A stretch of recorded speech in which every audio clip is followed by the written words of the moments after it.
Ginagawa itong tea, hinahalo sa mga pagkain. Ang ganda niyang food color in fairness ha. Kaya for today's video, gagawa tayo ng blue ternate rice.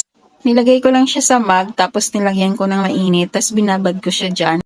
Habang hinuhugasan ko yung bigas para isabaw yan doon. Hinaluan ko pala ng hindi mainit yan. Ginawa ko siyang pang tubig para maluto yung kanin. O diba, ang gara ng kulay.